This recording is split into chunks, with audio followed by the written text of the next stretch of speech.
Now let's begin our agenda. Bismillahirrahmanirrahim. Assalamualaikum warahmatullahi wabarakatuh. Peace be upon you. Alhamdulillahirabbil alamin. First and foremost praise is to Allah, the Almighty, the greatest of all, and whom ultimately we depend for sustenance and guidance. Secondly, may the blessing of Allah be upon the Prophet Muhammad SAW, who has been sent to all mankind to improve and perfect the ethical and moral behaviors. Ladies and gentlemen, thank you for your enthusiasm on this second day of our program. Hopefully, all of you can keep your spirits up until the last day. Please let me introduce myself. My name is Alia, and today I will be your master of ceremony, and I will guide you all during the lecture. Please be kind upon me, as you will find many mistakes from me. Thank you. So, ladies and gentlemen. Sorry, Alia.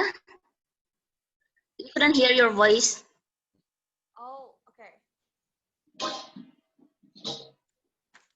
Is it clear enough? Not yet.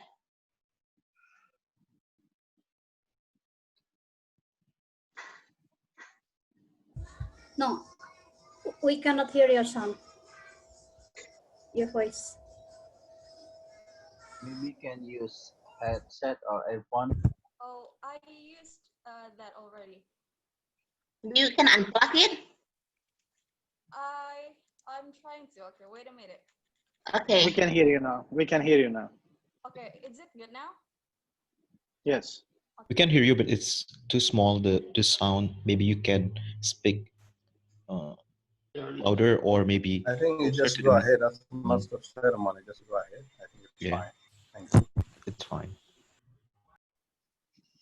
I will try more.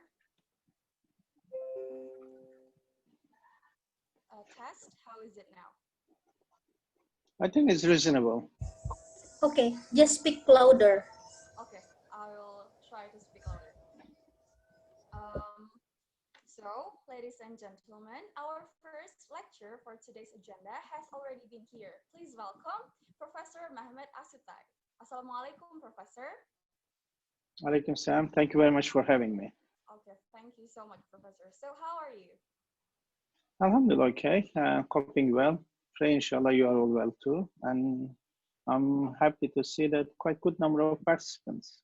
We are happy to see you too. So, ladies and gentlemen, for this session, Professor Mehmet Asutay will share with us about the Islamic moral and political economy. Mr. Mehmet Asutay is a professor of Middle Eastern and Islamic Political Economy and Finance at Durham University, and also a director of Durham Center for Islamic Economics and Finance. From the information that I've received, he also has a lot of researchers and publications in the field of Islamic economics and finance. Professor, we are very honored to have you with us today. It is my pleasure to be here. Thank you. Thank you. Before we continue, we would like to inform all of the participants that after the lecture is finished, you will be given the opportunity to ask the question to the lecturers. So if you have any questions, just leave the questions down below in the chat room, or you can use the raise hand feature and we will let you to ask the questions directly to the professor. So it can be questions related to what he will deliver today or questions related to his area of expertise. So I hope this information is clear enough. Okay, ladies and gentlemen, without further ado, let's begin our first lecture. To Professor Mehmet Asutay, the time and screen is yours, sir. Okay, thank you very much. Thank you very much for the introduction. But I'd like to make a change in the rules. I really love to hear from the participants if they have a question while I'm going, because my objective is not to finish everything, because that's not the objective. As long as my objective is to get our colleagues to understand fully what I'm going to say. So if you don't mind, if our participants have questions at any point in time while I'm presenting, I will be happy to hear from them immediately rather than leaving to the end of the session. Is that acceptable? Yeah, it's fine, sir. Okay, because I want to start with questions as well, and I want to hear from our colleagues their potential responses. Okay, let me get my PowerPoint so that I can share that. Again, the reason I didn't circulate a PowerPoint in advance because I feel that it preempts the whole idea of engagement, and therefore I thought I could rather go with you. And thank you. As mentioned, my objective here is today to go through with you the Islamic political and moral economy, the constitution, the constituting process of such a theory. And that is very much a response to the failures that we have been observing with Islamic finance in general. Failure in the sense that, of course, financially, Islamic finance proved to be a very successful project. But that financial success is not necessarily reflected in the transformation of societies, because Islamic economics, or as I put it, Islamic political economy and moral economy, aims at transforming the societies. So our objective is not only capital accumulation and moving capital from one place to another by using Islamic metaphors, but going beyond that, producing certain consequences. The consequences that we feel Islam has given us certain objectives, and those objectives constitutes the consequences that we want to look into, and we want to see how our economic and financial activities produces such consequences. In other words, our consequences are not necessarily capital accumulation, but on the contrary, how capital can be utilized to make lives better. And that's the whole objective. So that therefore directly implies that our objective function is different compared to the finance and economics we have around us. And therefore, we have to constitute a particular economic understanding, particular social economy understanding, a particular moral economy understanding within the objectives. So rather than transforming the objectives of a different paradigm that is conventional and making them halal and acceptable, our objective should be first to establish our objectives, and around our objectives to constitute our institutions and theories. So that's the first thing that I want to say. I mean, the first question, and I love to hear from our participants, my usual first question here, if Ali Chaman is here, he would remember from the classes as well. The whole idea, of course, he shouldn't respond to this question, but whatever we see around us, do you think it is a right or privilege? In other words, when we go out on the street, we see everything around us, from air to land, from everything that we have around us. Is there anyone who can respond to whether it is a right or a privilege? Anyone? Go on. It's a privilege. It's a privilege. What's your name? I'm Dr. Muhammad Zubair Ahmed. Okay, thank you, Dr. Why do you think it's a privilege? Reason is that, see, these things we haven't contributed. Here we have needed to get that or create that air. Okay. That is a kind of nemat from Allah. It is beyond our efforts that they are available around us, and therefore you think that has to be privileged, yes? Yes. Okay, and it's an imam. Okay, that's a very good position. But is there any other position? Is there anyone who thinks that it's a right? Anyone? Can I interject? Assalamu alaikum. Okay, yeah, thank you very much, Prof. Yeah, we see, for example, in the Quran, like the relationship between the poor and the rich. They say that in every wealth of the rich, there are the rights of the poor. Okay. While we may agree that other things, there are privileges, but in other instances, there are rights of others in whatever wealth we have. Whatever is in excess of our needs should be surrendered to the society. Okay, okay. Thank you very much for that. So the relationship between individuals. So you are saying that there's a right as well there. Okay. Anyone else? There was I think someone raised their hand. Sophia. Hello. No. Okay. So we have two responses here. One suggests that yes, perhaps there are privileges, but within the privileges, in order to arrange the relationship, then there are the rights. Yes, putting these two together constitutes the entire frame of Islamic economics, or the Islamic moral economy, as I put it. In other words, if we consider that as only right rather than privilege attached to that, if we consider that is as a right in itself, ontologically as a right, then which implies that our paradigmatic nature is no longer an Islamic, but it is very much the Eurocentric modernist ontology, because it is the modernist ontology which defines economics that we have around us as a science. It defines individuals as rational, self-maximizing, and therefore utilitarian, and that is a consequence of right as an ontological understanding of the world. So whatever you have around us, it is your right, and therefore in order to maximize your utility, since it is your right, you exploit, you maximize it, enhance efficiency, and etc. However, if it is privilege, then it is very much the religious ontology, including Islamic ontology. So it would tell us that whatever we have around us, it is given to us, as mentioned by our colleague, it is an ima. We do not have necessarily put efforts, but it is given to us, most of the privileges that we have around us, and therefore it is not a right, it is not my right, and therefore I do not have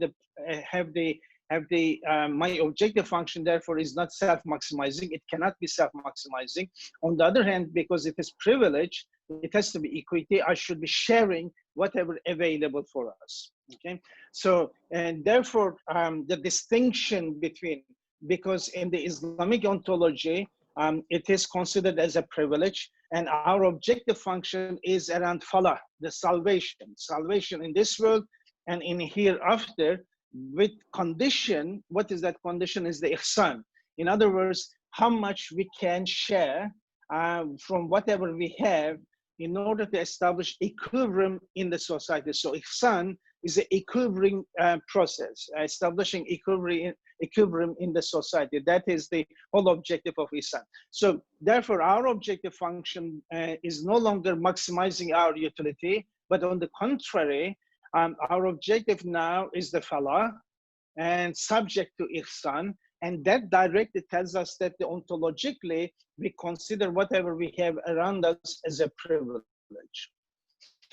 And however, there's a aspect, of course, we are not denying that, because in order to establish relationships in the society, the muamalat between people, between institutions, and between people and the state, and etc., then of course the contractual nature of the relationship has to be established in terms of right. But that's a contractual part of the story in terms of organizing the society.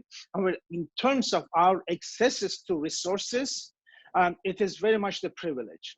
And therefore, as you can see immediately from the beginning, in terms of defining what is our objective function, you could see directly two different paradigms. On the one hand, which consider everything that we have around us is a right, and therefore it is rational individual, self-maximizing individual, a utilitarian individual, and therefore can exploit at the extent. However, on the other hand, the other one will perceive everything privilege, everything is amana, everything is a trust, and therefore a different ontologic notion, because the objective function is defined through falah, subject to how much ihsan, how much sharing we can do in order to establish equilibrium in the society. Because again, the notion starts with the idea of mizan, the order. The world has an order. Allah created the world with an order, and therefore with ihsan, our objective is to keep that order in the society, in our relationship with other people, and our relationship with natural environment, and as well as other resources we have around us. And therefore, we are talking about different paradigms. On the one hand, a moral economy, Islamic moral economy paradigm, and on the other hand, it's the conventional understanding of maximization and rationality-based understanding. Okay, so that therefore, to set the scenery, this is important for us to understand. The next question, again, as the usual one that I would ask, whether 5 is bigger than 4, or otherwise 4 is bigger than 5, or 5 equals to 4. What do you think? Again, as a continuation of the same logic. Anyone? May I answer, Professor Mehmet? Please go on. Tell me who you are. I'm Firmansyah Siddiq from CIMB Islamic Indonesia Bank. I think thank you. The answer will be 5 equals to 4, because even though quantitatively it might be different, but if we use the religious ontology paradigm, it will be 5 equals to 4, because the analogy is like this. For example, if others are presuming or perceiving 5 bowls of rice, for example, the extent or the degree of gratitude toward God may be similar for those who were less privileged than them. We can say like underprivileged community that have 4 jars of rice. So in this matter, 5 equals to 4 in terms of this kind of a perspective in my view. I think that's all. Thank you. So the value attached to it. Anyone else? Yeah. Anyone else? Yes, if I may interject. Please. I think just following what the brother has said, it's an argument of equality and equity. So if you look at it from the equity perspective, then for sure 5 will be equal to 4. And then if you look at it from the point of equality, then you are right, 5 is equal to 5, or vice versa. So it depends on which paradigm you're looking at. Okay, thank you. Is that Professor Omar? Yes, this is Professor Mustafa. Yes, thank you. Okay, good to hear from you. Okay, anyone else? Any other view? Any other? Yes, indeed. That's the way. Now, as an extension of the conventional ontology, you would expect as part of the maximization and utilitarian understanding, of course, 5 is bigger than 4 for definition, and everyone wants to have more than 4, and therefore everyone would prefer 5 because it's better in terms of the quantitative nature. However, again, ontology would determine the values, and through values we would understand. In other words, for example, a conventional engagement with finance would bring you return in 5 million rupiah, 5 pounds, whatever it is. But that would include riba, for instance. And therefore, by definition, it would be very difficult and it's haram for you to take that. On the other hand, an Islamically constituted business would give you 4. So 4, by definition of it, it is larger for you than 5 because you cannot have 5. Okay, and in terms of equity as well as mentioned, so the values that we attach and the ontological reasoning that is given to us, because 5 is not accessible, it is haram, 4 can be higher than 5, or sometimes equal, sometimes higher than 5. And therefore, again, as you can see, our worldview define what is maximization, what is rationality, because a rational individual in any circumstances would go for 5.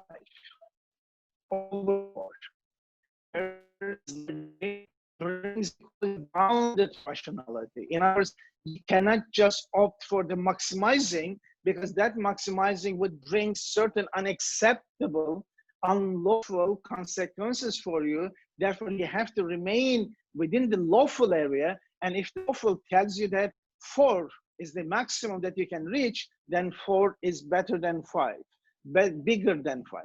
And therefore, paradigm, the worldview, the direction for us. again, another aspect of our paradigm, the Islamic paradigm, emerge as a distinct form.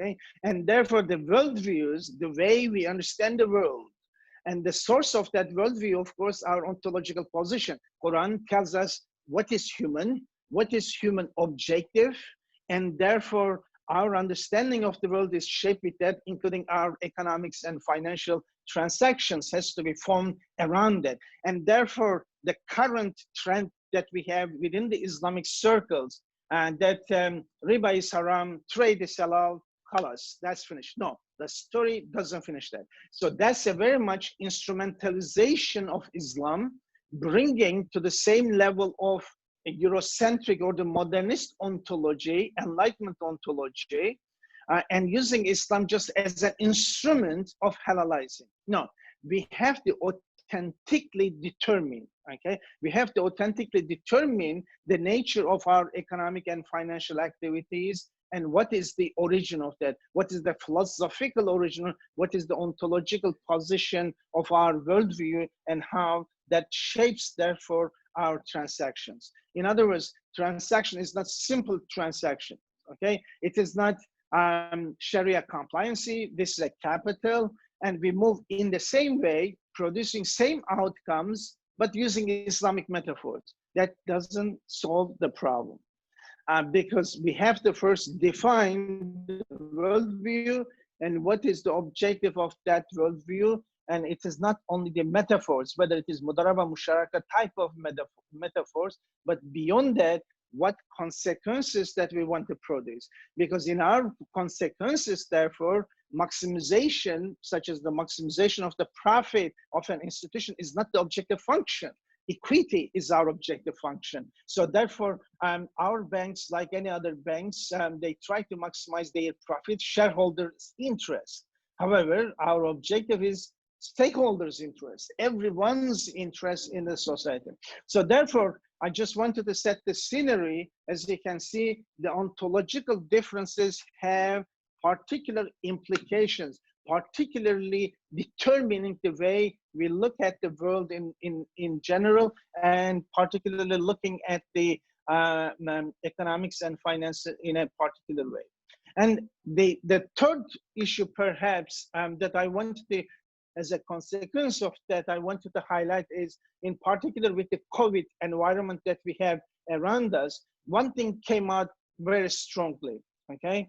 And that is very much the consequence that I want to inquire as well. Anyone can tell me what is the major consequence of the COVID for us? Anyone? Anyone? No? It has drastically changed the market conditions. How Okay, in terms needs of, are being fulfilled. How needs okay, are go being on. fulfilled. How Okay. needs are to be fulfilled. How demand is being generated.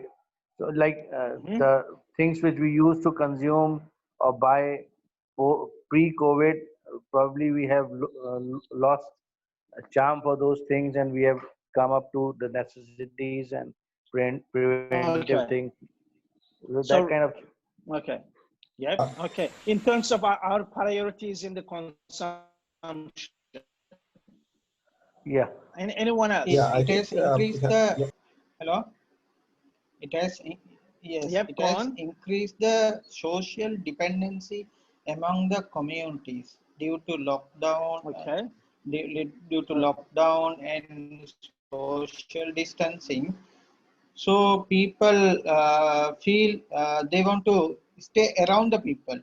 Then only they can live together. Their needs are satisfied with the support of others. So it is one of the consequences I see. Okay. Okay. Anyone else? Thank you, Hanan.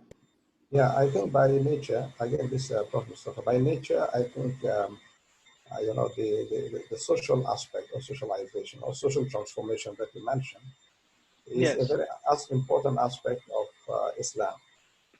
People coming together, doing things together. And once you start talking about instead of physical distancing, we're talking about social distancing. And we have a lot of other institutions that bring us together. Now people cannot come together. So, from being that social aspects, social paradigm, we are becoming individualistic in our behavior. I think that's where much of the danger is if we are not able to see how to emerge from this and then preserve those values that have been promoting all this while. So I think that's the most important. Because if you see today, many people focus on two aspects, either health and even on the side of the economy, few countries are focusing on health and neglecting other important aspects, the social. Even the economy is neglected, not in the sense that it helps to address those social aspects. Okay. Yeah. Okay. Thank you very much. Yep, please. I want to share something. It's money itself don't have any capacity to solve the problem. Okay, now, that's a good point as well. Yeah. Also, for example, now COVID-19 affected in whole world, so we cannot control these things. So, like this, money itself don't have any capacity to. Yeah, this is the main thing. So we can learn from the COVID-19 yes, that's effect. a very good. So therefore, we look at the positions taken. Indeed, what it tells us that is socialization. In other words, my well-being as an individual is very much dependent on the well-being of other individuals. So therefore, what we call is stoicism. Stoicism suggests that as long as I am better off, as long as I am well, then the rest doesn't matter, because if I am well, I can help the others to be well off. But such conditions that we have today as well suggest that stoicism is not working, because stoicism is very much the consequence of market economy, particularly the consequence of rational individual. However, the conditions that we have today suggest that well-being of an individual is a direct function of the well-being of others around him or her. In other words, my well-being can only be possible. I can protect myself from COVID as long as the other peoples are safe as well. And therefore, what happens, the whole utility function as a consequence of stoicism suggests that I have to maximize, I should, as a rational individual, I should maximize my utility. However, as we can see that if I maximize my utility, still I cannot protect myself. Okay, because the other peoples are not well off. And this is what we see in the poor societies. I mean, look at in India, for instance, in the newspapers, we have seen millions of people in India on the streets. Yet, what you see, COVID, despite the fact that they're very well off, they can protect themselves, but it's not possible. So what happens, the utility function, the maximization of utility function is no longer a possibility. But this is, in the Islamic ontology, this is anyway is suggested for everyday life. In other words, therefore, we have defined salvation, the falah. Falah is the objective function. And since falah is the objective function through ihsan, subject to ihsan, okay, then that would require, and we have defined that as a privilege. Whatever we have around us privilege, then therefore we have to share. Therefore, ihsan, which implies that my utility function, if you call it, however, I call it the falah function, is different. My falah function also includes the falah functions of others around me. So it becomes very complicated. It is not only my well-being and welfare, but it is the welfare and the well-being of other people is part of my falah function. It is only through that I will be able to reach Allah. So therefore, That's an important consequence, as an important cornerstone for us in constituting Islamic political economy and Islamic moral economy for us. And therefore, our objective function is falah, subject to ihsan, that is socializing individual in the sense that how much that individual can share from the privileges that that person has. And therefore, economics as a sign is a maximizing and efficiency oriented. And as long as I maximize, as long as through which I use the right argument, it is the right paradigm, I maximize and therefore constitute efficiency towards what is on the other part of the axis is the iqtisad, the meaning of moral economy. That is the equity, that is the balance in the society, that is establishing social equilibrium in the society. So entirely two different paradigms through two different ontologies for us to understand. And therefore, we have to operationalize our theoretical form around our concepts, properly putting the concepts in its places. And these are important for us. And therefore, when we look at our objective function, directly tells us that there is something beyond just the banking and finance, just a movement of capital from one place to another with the Islamic jargons. It is beyond that. What is that? Beyond is the iqtisad, the whole idea of iqtisad. Because economics, since the beginning of the 20th century with the marginalist revolution, has become very much the natural science, economics. Like when the division of labor was being initiated in the beginning of the 20th century with the marginalist revolution, economics, given the suffix ICS, like physics, okay, like mathematics, by removing human from the equation. So human is no longer part of the debate. However, such as sociology, psychology, economy is very much belongs to the human nature. Therefore, sociology and psychology is an important part of the process. But economics was taken out of there and relegated only to quantitative understanding of the world, of the reality. Therefore, human has been removed from the equation and definition of equation. And therefore, we have only statistically existing individuals, and therefore, unfortunately, economics has produced only a partial analysis for us.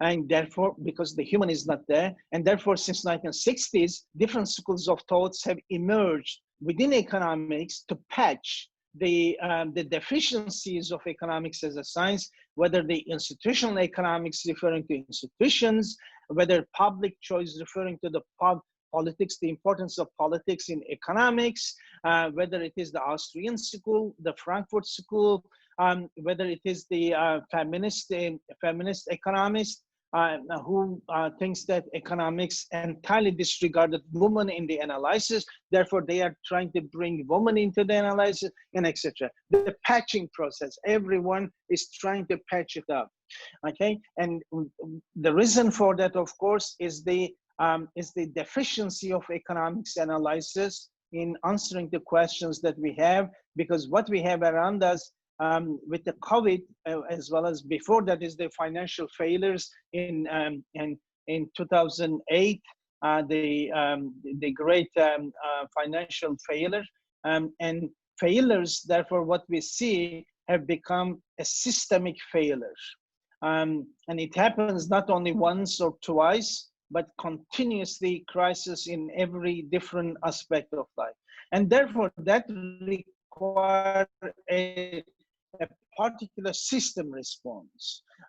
Without having a systemic response through your ontological position, unfortunately, such as with Islamic banks, when you have COVID, what they can do maximum, they can defer your debt they can restructure your debt, but they won't be able to provide a lasting solution to the problem you have, because it is located within the right understanding, right ontological understanding, rather than the privilege oriented understanding. And therefore, we have to look into look into how we can constitute a different understanding. And therefore, that's very much related with the historical block. The emergence of Islamic economics in 1960s, therefore, is a systemic response in its essence, because with the emergence of Muslim nation states and trying to find a systemic response to the problems in constituting the society, what we call, borrowing from Gramsci, an historical block was created. The founding fathers created an historical block to define a systemic response to the problems that we have. And therefore, in the founding fathers generation, that counter-hegemony, because you have an hegemonic power around you, the market economy, as a response to that market economy, a counter-hegemony, Islamically determined counter-hegemony, which, for instance, in the language of Sayyid Qutb, is the Jahiliyyah. So the Jahiliyyah in economics, and hence responds an Islamic moral economy for that. Or when you look at Shariati, for instance, would refer the relationship between Cain and Abel in the beginning of the emergence of power hegemony over the land, over the privileges, and in maximizing, therefore one killing the other. And hence in the 20th century, Islamic economics should be considered as a systemic response to the problems we have. In other words, in a Polanyian sense, Polanyi is considered to be the father of the moral economy studies. What he referred in the 20th century, the emerging social welfare-oriented movements, whether it is the welfare state, whether it is the trade unions, as part of the rescuing human land, labor, and even capital from the domination as well as to be dominated. In the same sense, Islam initially emerged, of course, 1400 years ago as a rescuing process, and therefore people moved into the Islamic realm because they wanted to be rescued, and because it as a rescuing, as a promise. But in the 20th century as well, the emergence of Islamic economics has to be considered within that rescuing process. And that rescuing process, we can see that how continuously happens around us. I mean, look at nowadays in the United States, for instance, Black Lives Matter. It is again within this rescuing the Black lives, okay, from the domination of the white. And also challenges to capitalism. Why? We want to rescue human land, labor, environment, and etc. from the domination of very much the capitalist dominant environment that we have around us. There was a question there, sorry, I missed that. If it is relevant, you can raise the question. Is it? I had a question, Dr. Mehmet. Please go ahead. I didn't understand the concept of falah completely. I mean, how it is opposing the concept of that everything we see around us as right, and how it is opposing the concept of falah. I can understand the difference between the right and the privilege, but didn't understand the concept of falah in terms of the economics discussion that we were having. Okay, and I think that I'm going to explain that later, but just to respond to your curiosity, so the worldviews defines our theories, and our theories are constituted around worldviews. Utilitarianism is a particular philosophical position that is a consequence of the Enlightenment process that started, of course, in the West with the Reformation, and based on the understanding of maximization. So you have to maximize your utility as an individual, as a stochastic, therefore, position. As long as I maximize, as long as I'm better off, later I might be able to help others. But that is the problematic part, because you are maximizing continuously. However, that's particular political philosophy, as I mentioned, over a few 300-400 years, until it became a packed information for us in the textbook, economics textbooks, as well as philosophy textbook. However, that's a reflection of maximizing individual. However, here, what we are saying that you are no longer a maximizing individual, because you cannot maximize by definition, because your view defines you as a human with a particular objective.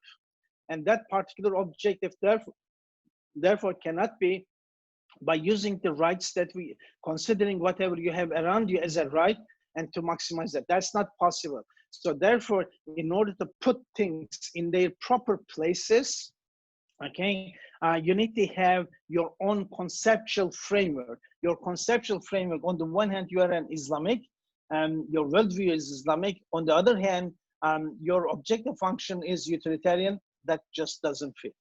Two different things, okay? And therefore, we have to correct it. So what is your objective function? Allah has given us the objective function to reach Allah in this world and hereafter. That is our objective, in this world and in the hereafter, falah. And therefore, we have to locate everything within the falah. Whatever we do, the falah in this world and falah in the hereafter. Because why? Because everything is privilege. Everything is amana from Allah. And therefore, we cannot exploit. We cannot exploit human. We cannot exploit the environment. We can exploit anything that around us. And therefore, our function cannot be anymore a utility function, but a falah function. Has to be reflective of our worldview. I hope that explains. What I'm understanding that when we are referring to the Quran, we understand that falah means going to Jannah. So, or in some places, qad aflaha man zakkaha, whoever purifies himself, that is falah. So that's the concept of falah in the going to Jannah. But what about the falah of this world? What would we define as falah? That this is the thing that I have got or I don't have. And then that would, I will say that yes, I have achieved falah. You cannot say you have achieved because this is a search, this is a journey. It's a becoming journey because you cannot, and therefore the distinction between the enlightenment ontology, because enlightenment ontology is a ontology of yakin, is certainty, 2 times 2, 4. And therefore my first question was initially whether 5 is larger than 4, because the circumstances would determine whether 5 is really bigger than 4 or not. Okay, so there is no certainty. It is at the end of the day, you try, you put the effort, but at the end of the day, it is at the hand of Allah. But Allah has given us what we need to do in this world, and therefore ensuring the hereafter, falah in the hereafter. And therefore our objective function has to take into what qualities Allah subhanahu wa ta'ala asks from us to be able to reach the falah in this world, in the hereafter. But whether we achieve, Allah knows. And therefore it's a becoming process. The modernist project will take you, if you look at the state of beings, being and becoming, okay? Being and becoming. The modernity would tell you that it is a state of be. So you achieve, 2 times 2 is 4, okay? You reach those certainties. But Islam would tell you that it's a becoming process. It is only Allah knows whether it happens or not, okay? So therefore we have to put the effort, necessary effort, but it is at the end of the day, it is at the end of Allah. Therefore it's a becoming process. And therefore that dynamic nature of Islamic moral economy as compared to certainty understanding is an important distinction for us to understand. I hope for the time being that's clearer. Excellent. Okay, thank you.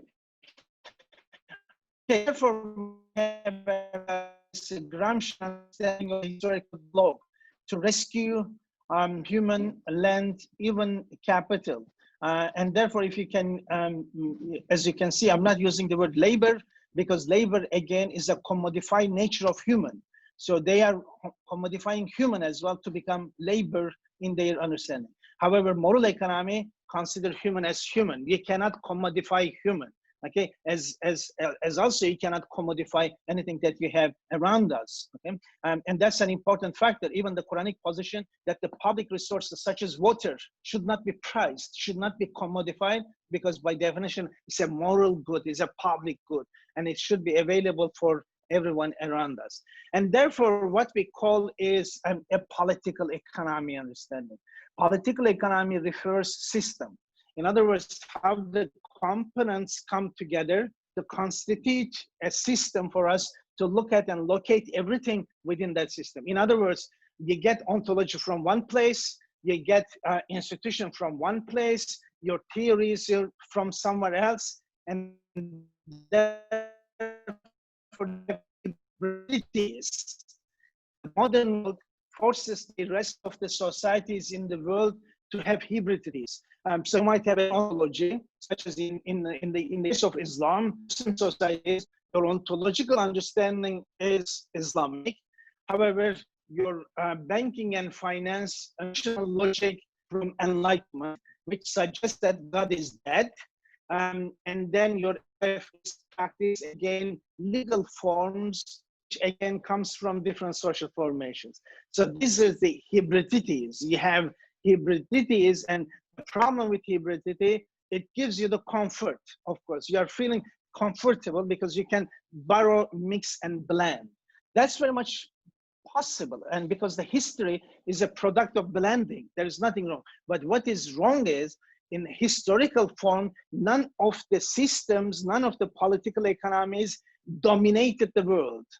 So on the one hand, you had the Muslim empires, they had a particular social formation. You had the West, they had a particular formation, social formation. You had the Chinese world, the Confucian world, and etc. They interacted, of course. They borrowed and blended. But none of the political economies ontologies impose itself to the rest. But today, what you have one single ontology, tells you that the rest of the world has to be the same, okay?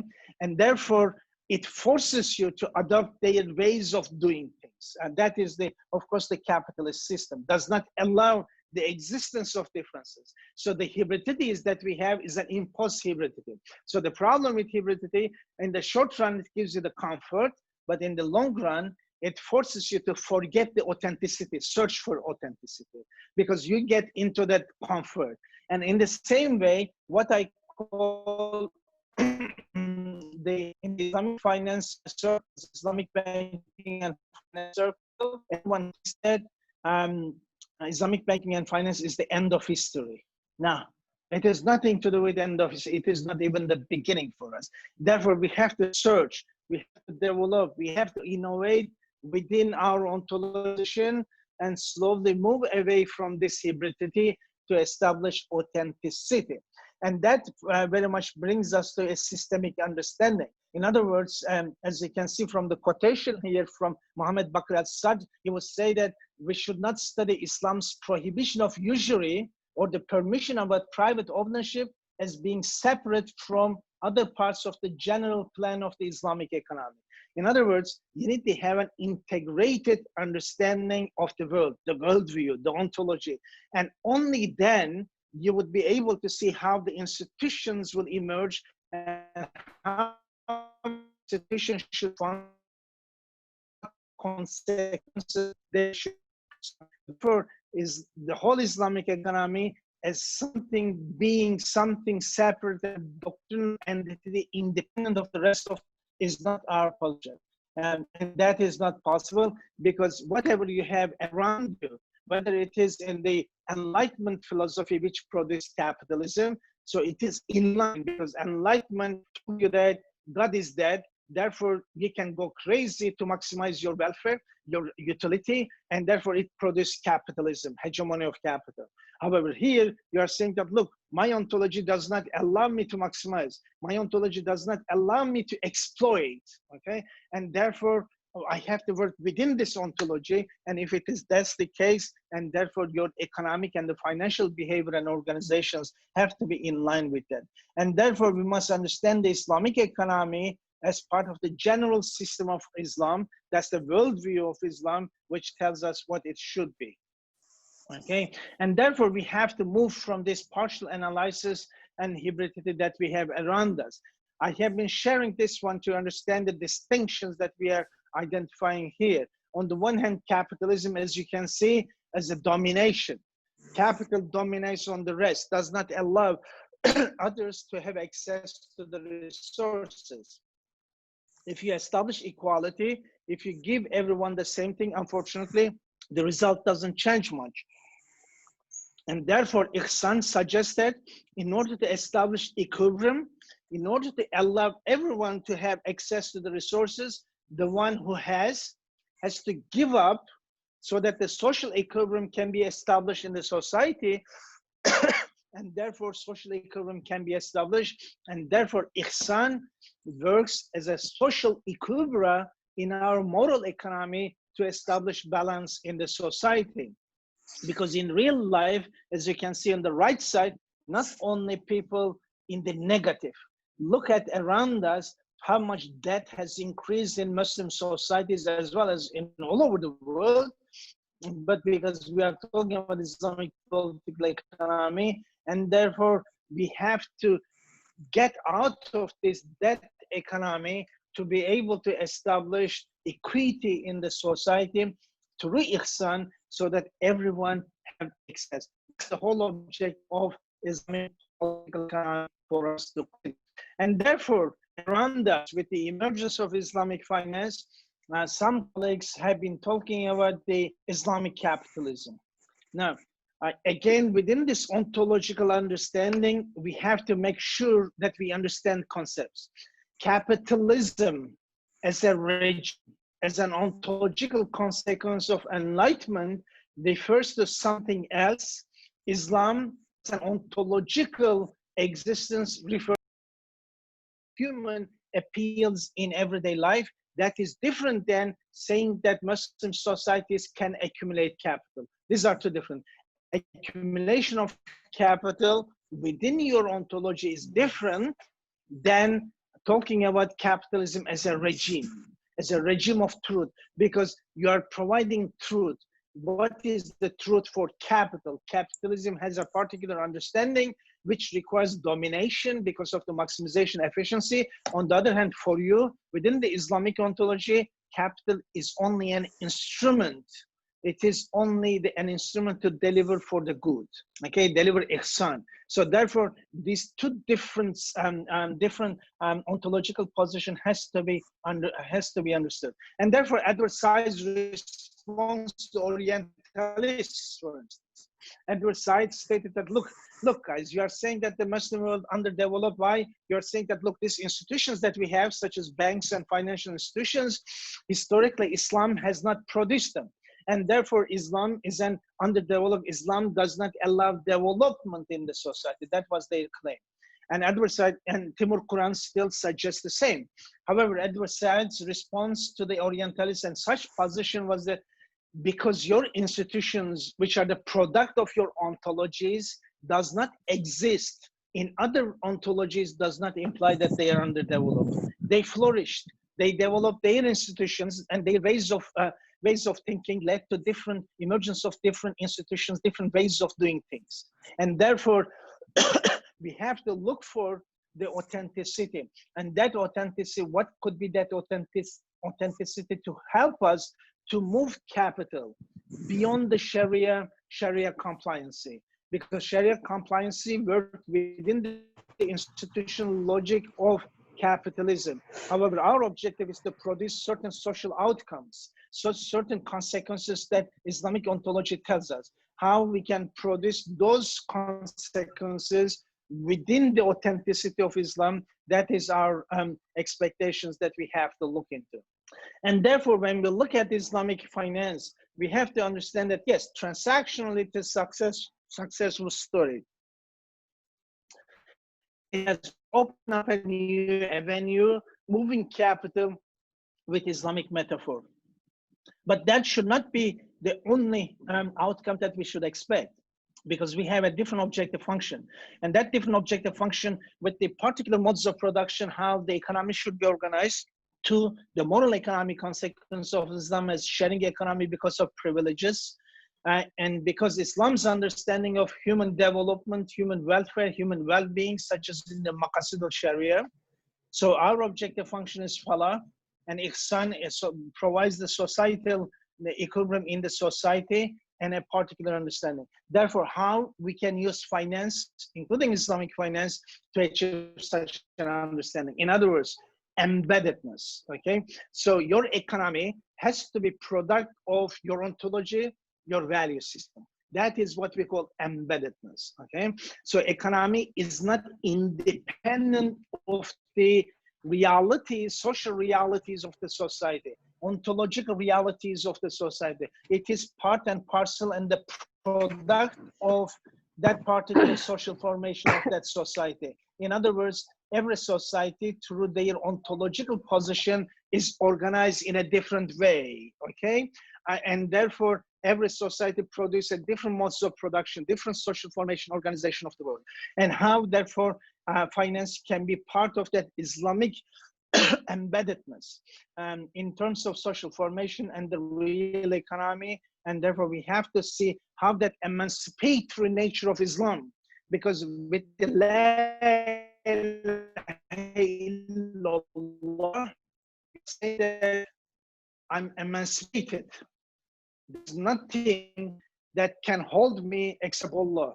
So the emancipatory process. However, by creating that, you're preventing the emancipation of individual. You're tying individual to the sayings of the Prophet ﷺ. What you have, that is considered as a curse because it prevents the emancipation of individual. Okay, so therefore, when La ilaha illallah came, a lot of people flocks from under the hegemony of Quraysh moved to Islam because they fed up with the hegemony. They saw that there's an emancipation here. They run to the emancipation because their bodies were under the domination as slaves. Their minds were under domination, but their wealth was under domination. Therefore, in order to rescue themselves, okay, they went to the emancipatory process. And then what was the second stage? The empowerment, because Quraysh was so dominant, didn't allow the emancipated individual to be empowered. Therefore, Prophet ﷺ moved to where? Medina, to empower individual. And how that empowerment took place? When the Muhajirun moved to Medina, what did Prophet ﷺ did? He went to the Ansar and he said that these are your brothers and you have to share. He didn't say that, look, these are the Muhajirun, these are poor refugees, and can you help them? Can you provide some means? Can you provide them some food? No, he said that they are your sharing partners. He established a partnership relationship. So this is an important indication for us in terms of the political economy of Islam. So again, I'm repeating, when the Muhajirun went to Medina, the particular policy taken by the Prophet ﷺ was not, can you help the refugee brothers? Can you provide them food? No, what he did, he made them partners to the Ansar to establish a sharing society. So therefore, a different political economy in terms of empowerment emerged. And therefore, with the existing capital that we create, we have to look into how such a society can be established. And therefore, looking into political economy is important for us, because political economy would provide us an integrated understanding in constituting a particular society and hence an economy. The Islamic political economy therefore suggests that economics cannot be apart from the social formation, the value system of society. It has to, as in a Polanyian sense, in terms of moral economy, has to be part and product and the parcel of that outcome. The social formation, so economy has to be located within the Islamic social formation. Therefore, when we look at with the objective of connecting so that we have an integrated understanding, therefore political economy is defined as the social laws governing the production and distribution of the material means of satisfying human needs. So as you can see, what we are talking in political economy, modes of production, okay, the value theory and the distribution. Okay, so when we refer to distribution, we are not talking about sadaqah and zakat. The distribution, according to the contribution to the economic activities.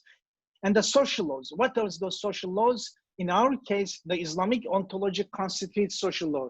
In other words, it establishes the relationship, my relationship to other individuals, my relationship to environment, my relationship to anything that we have around us. What is the nature of that relationship? Privileges.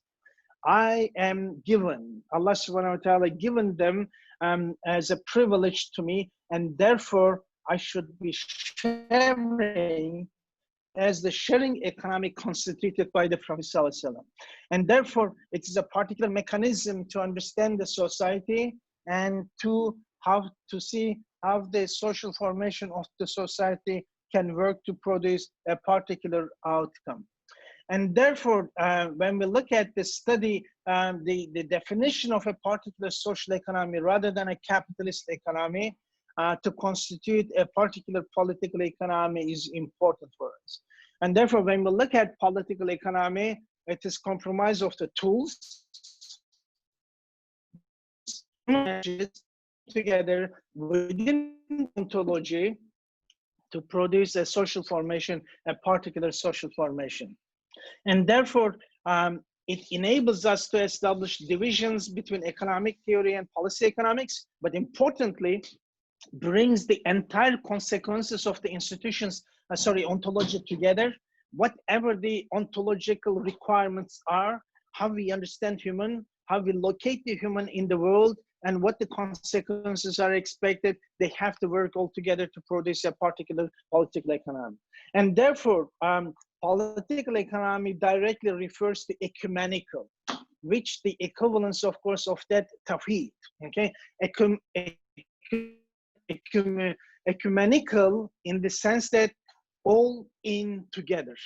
So as I mentioned in the beginning by referring to Muhammad Bakr al-Sadr, you cannot just consider the prohibition of interest from the rest of the social formation. It has to be located within that. So ecumenical therefore suggests that everything has to be together. Everything has to be understood within a system. So that is economics, that's the material providing. But then the larger ecology, that's the interdependence of all the creation. Interdependence of all the creation.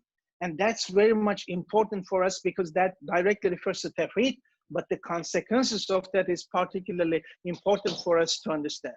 And therefore, we have to look into how all those institutions, how the tools, operational tools within that ontology comes together that gives us a political economy frame. What could be the Islamic political economy frame so that the interdependence of all the creation can produce also a particular ways of understanding economy and organizing economy and finance. So it is not a simple story for us. We should not simplify this sophisticated and complicated. That's important for us to consider.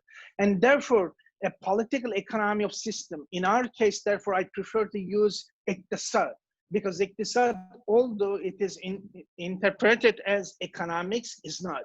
There's a huge distinction because economics directly by the definition of it suggests maximizing, okay? However, iqtisad is beyond that. It suggests entirely a different ways of understanding, and therefore we have to locate ourselves as a political economy of iqtisad for Islam, so that we have to look at how the interdependence of all the creation works together, and so that we cannot, such as today we are doing within the Islamic finance circle, and riba is haram, trade is halal, and everything can be done. No, it is not a simple issue. We have to look at the consequences, how the interdependence works, what particular consequences that we are producing is an important factor for us to understand. And therefore, when we look at the Islamic moral economy in terms of the consequences, political economy is important for us to understand the tawheed, the integrated whole, by endogenizing all the factors, because economics has been removed from political economy. And therefore it's a partial analysis of the reality. It does not look at the entire question for us. And therefore we have to go back to political economy to understand the whole issue. Therefore, when we look at political economy, three important things. Modes of production. In other words, how society is organized is important for us. What is the Islamic ways of organizing society in terms of resources, access to resources. Okay, what is our theoretical form? The value theory. In other words, how the created product can be valued, and in other words, the entire stakeholder of all the created has to be taken into account. The interest of all the creation has to be taken into account to look at the value of a particular product that we have. How much from the production? Because if you have all the stakeholders part of the process, every stakeholder has to expect an outcome out of that. And therefore, land, labor capital constitutes a production function in a classic economy. In the Islamic case, in the Marxist case, however, it is very much the hegemony of labor and capitalism, hegemony of capital. Islam rejects hegemony because Tawheed, there's only one hegemony, that's Allah. And therefore, the factors of production, we cannot have hegemonic relationship between factors of production. They are treated equal and extend the factors of production by including society and stakeholders as well. And therefore, when we look at the emergence of political economy, just to give you an example how that emerged, let's take the civilization or religions or whatever we consider philosophical position, but just to make the distinction easier, let's say that civilization, Islamic, Judeo-Christian, Confucian civilizations, okay? Because each one of them have a particular social formation, okay? That directly determines what the nation of the society should be, the relationship in the society, how society should be organized, that's the social formation, the actual theory of a society. Islam suggests how that should be. That leads to a particular worldview, how we understand the world, how we locate within that world, okay? And that leads to a particular system, okay? Within the order of civilization. The order will determine in the end a system. The system is the functional components. All those components, all the creation, interactions of creation is brought together to produce an Islamic order. And that Islamic order would lead to different systems and, different systems. And one system is economic system, political system, social system of Islam, and etc. And that very much is the modes of production. It comes to modes of production. And modes of production, it establishes the relationship between resources and accessibility to resources between all the stakeholders, okay? And therefore, that's the political economy of a society for us. Now, that's the framework, how society is organized. The next question, of course, within that framework, how the relationship is established between different components. In other words, within the frame, what kind of a picture or the painting you have, okay? So our frame is shaped by Islam, Islamic ontology. What constitutes within the frame, by definition, can continue to appear. And that's very much the moral economy. And when we look at moral economy, it's an approach to the study of a subject, or it is a discipline, as in our case, or a particular kind of an economy. In our case, it's a particular kind of an economy, a moral economy. And therefore, the ethical study and the importance of that, application of ethicality, the study of the ethical characters, these are important definitions for us to consider. Now, the question you may raise, since it is Islamic, Islam by definition is ethical, so why moral economy on top of that? The distinction is that, unfortunately, the ethicalities that we are referring, such as we are told that Islamic finance is ethical. Why? There is no riba. That's a legal consequence. That's a legal requirement. That's not an ethical requirement. In order for something to be ethical, Islam has ethical conditions established. And from those ethical conditions, we would develop values. From the values, we would develop norms.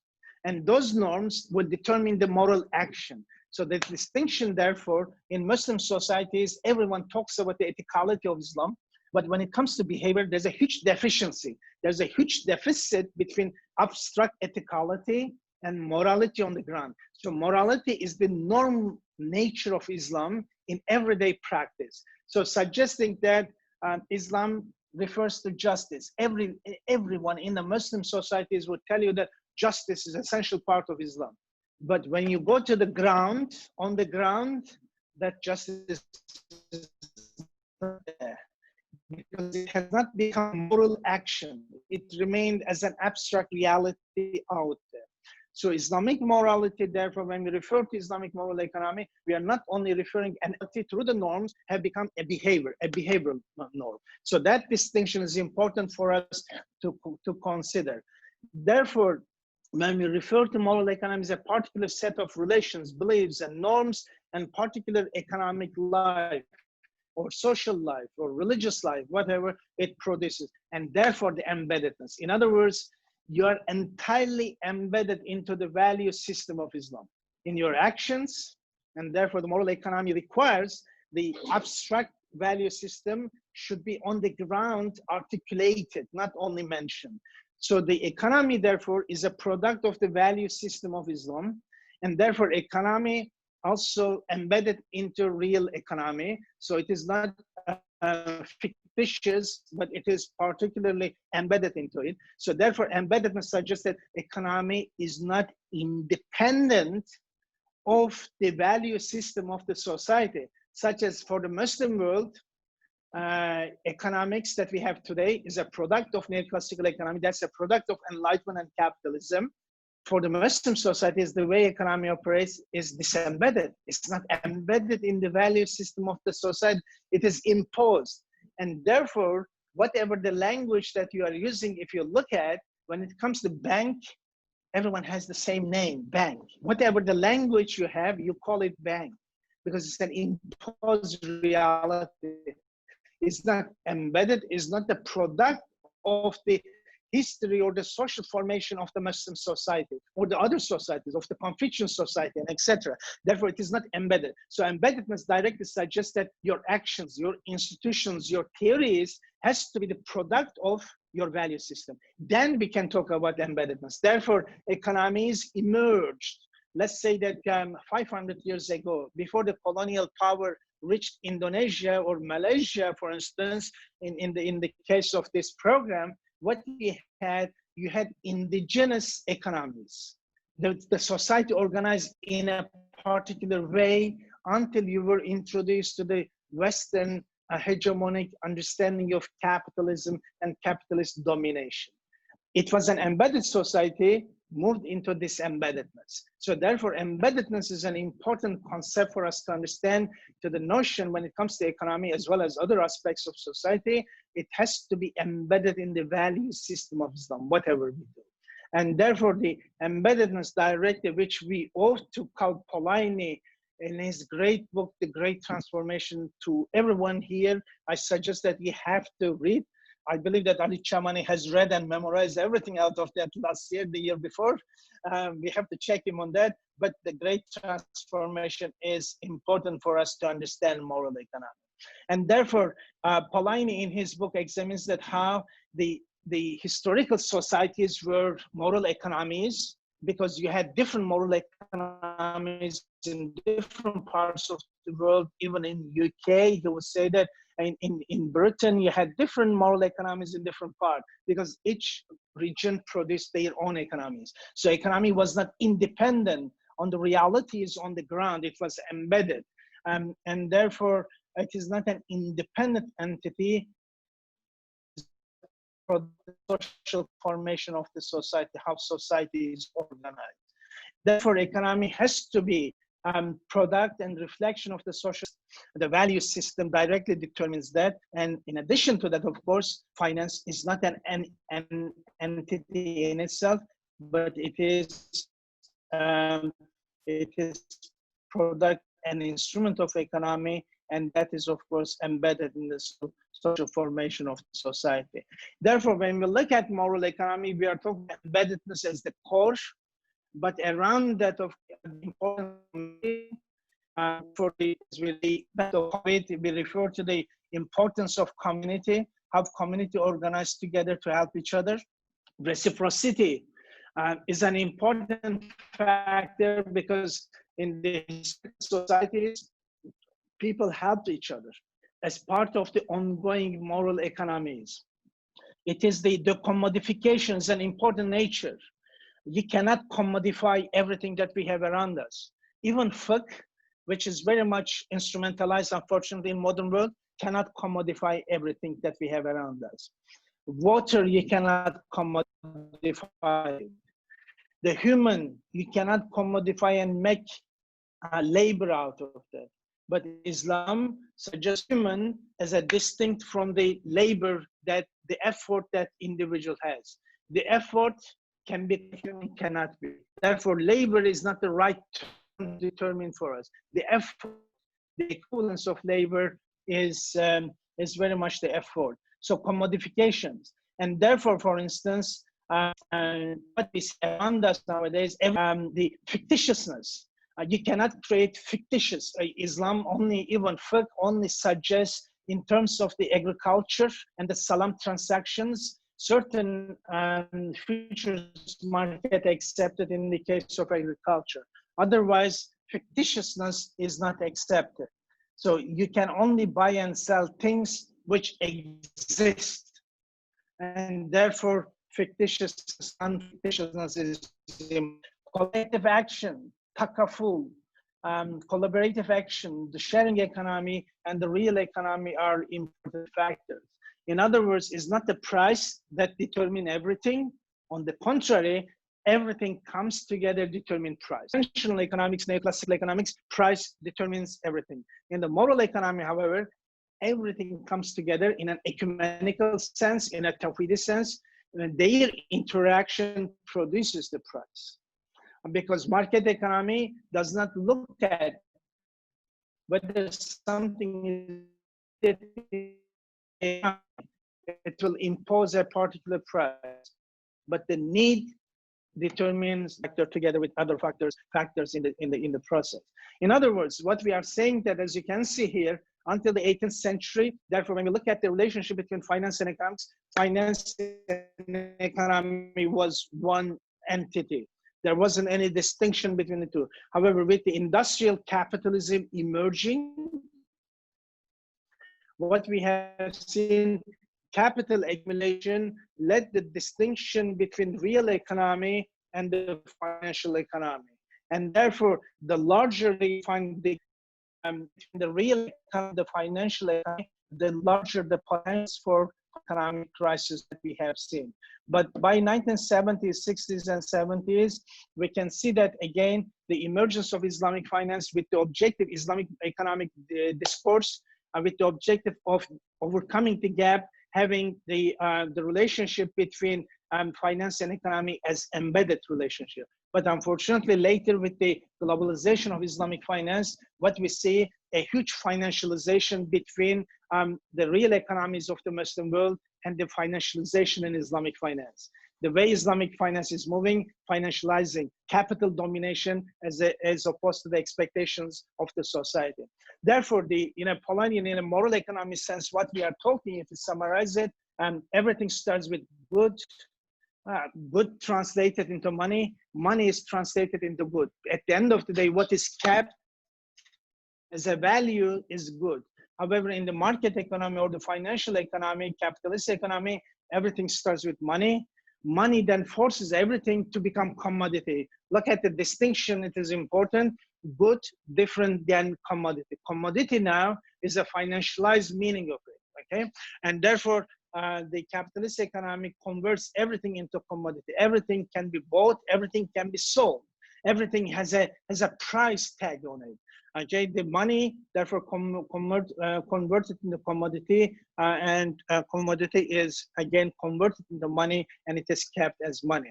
So therefore, when we look at with all this, emergence of Islamic economics is important for us in terms of being an hegemonic, counter-hegemony.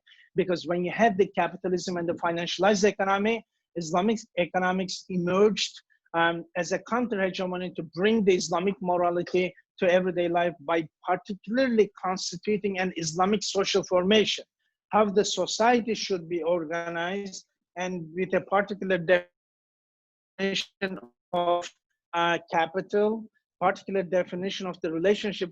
And therefore, the emergence of Islamic economics is an important political economy movement for us to correct the process, to develop a particular ways of looking at the society beyond just looking at understanding focus, the way in other words, instrumentalizing Islam. And therefore, Islamic economics, rather than using X, refers to efficiency and maximizing. However, Islam refers to sharing economy and equity. Therefore, we have to refer to that moral economy also in terms of expressing how the abstract ethical values are articulated in everyday life. Therefore, Islamic political economy frame and Islamic moral economy in terms of what it is constituted within that frame is important for us to consider. And therefore, when we look at these Islamic economics, I know I'm sure just wrap it up, okay? Islamic economics, when we look, either we see justice, establishing justice, or overcoming injustice in the society. And also with the objective of achieving falah as a result. Therefore, it very much relates to iqtisad, because iqtisad in terms of its root, it refers to cost. Cost directly implies directing towards an objective through path, aim, or through this as just share. As you can see, the definition of iqtisad is slightly different than economics that we have in front of us. Therefore, iqtisad refers to giving the right of everything and locating everything in its place. And therefore, it is an important political economy understanding for us to understand how an Ihsani society can be constituted through iqtisad understanding. Therefore, by looking at objective function here, you are talking about an individual process with the ultimate objective function as the falah. And within that, of course, a tabai and obedient individual who wants to achieve such an objective function. I'm just missing, but there are some important things that I want to look into quickly. And therefore, when we look at the Islamic moral economy here, it's the starting point is the Tawheed. Tawheed directly tells us that ecumenical, everything because of the creation, everything is linked and embedded. So you have a unitary balance. And you have extended stakeholders because everything created is a stakeholder, and therefore you are referring to a vertical ethicality between everything. Everything has to be in balance, and everyone's and everything's interest has to be considered in the process. And for instance, riba therefore is prohibited to overcome the hegemony of capital. So without redefining capital, doing banking and finance is just a hybridity, because you have to define why riba is prohibited, because you had the hegemony of capital. By removing the hegemony of capital through prohibiting of interest, you are referring to a particular way of doing transactions in the society. So it is not simple, riba is prohibited and trade is allowed, and therefore you can do whatever. It is not. The social justice, adala. Adala is the essential, as we have seen in the definitions as well. Islamic normativeness directly refers to justice as the iqtisad as well, but justice is not enough, because when you deliver justice, everyone might be able to get their right, equity, but not necessarily able to get into accessibility to resources. Therefore, ihsan, in order to establish equilibrium in the society, those who have should be able to help the others to come to the same level to establish social equilibrium in the society. And therefore, tazkiyah, the growth, the harmony is important so that the interests of all the stakeholders can be considered within this moral economy. And in the same sense, Allah has created everything with the potential to reach to their perfection. So that perfection is important for us to consider. Allah has given everyone the path to develop. Therefore, no one should be prevented to reach to that path. And therefore, the relationship between all the stakeholders has to be according to that justice and ihsan, as well as the tazkiyah. And therefore, the whole idea of privilege, because everything that we have around us given to us as a privilege. And therefore, to overcome the conflict between social expectations and individual expectations, the whole moral economy understanding, and also some factors have been made, some instruments have been made as as part of the and individuals are expected to discharge that. And the maqasid, of course, was an objective function for us by defining that whatever we do, at the end of the day, the stakeholder, the well-being of all the stakeholders has to be considered. Not only human, but all the all the expectations and the interests of all the stakeholders has to be considered in the process. And therefore, in order to summarize this political economy, you have order, the Islamic order. That is, of course, that emanates from Islamic ontology. That is expressed as in terms of tawheed. And tawheed suggests unitarity and complementarity. Everything complements each other. Capital complements labor, labor complements environment, and etc., etc. So there's no distinction, there's no hierarchy, there is no hegemony between them. And with the objective, of course, emancipation and empowerment. That would result in worldview. In other words, how we see the world and how we locate human. And that is, as we mentioned, is a privilege with the objective function of falah and ihsan. And that results in a particular social formation, the Islamic social formation, how society is organized, the relationships, and etc. That results in different systems, social system, political system, economic system, and etc. And these are linked through the Islamic ethical system. And the economic system articulated in terms of products, modes of production, it has its own particular, but this emergence. This is the political economy. Islamic ontology through Islamic and tawheed. That results in the value system.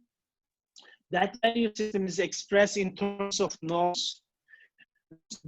Also affects the cognitive repertoire. In other words, when Islam went to Indonesia, we had a particular cognitive repertoire. The institutions as well as the theories of Islamic political economy with the objective of essentializing and realizing maqasid al-Sharia.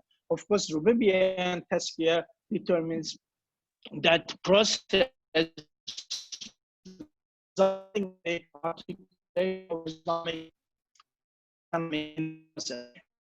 the political economy, particular modes of production, what are factors of productions, and how the relationship between them has to be organized. And when we look at the Islamic modes of production, all the stakeholders are considered equal, and capital is centered with the riba, prohibition of riba, producing.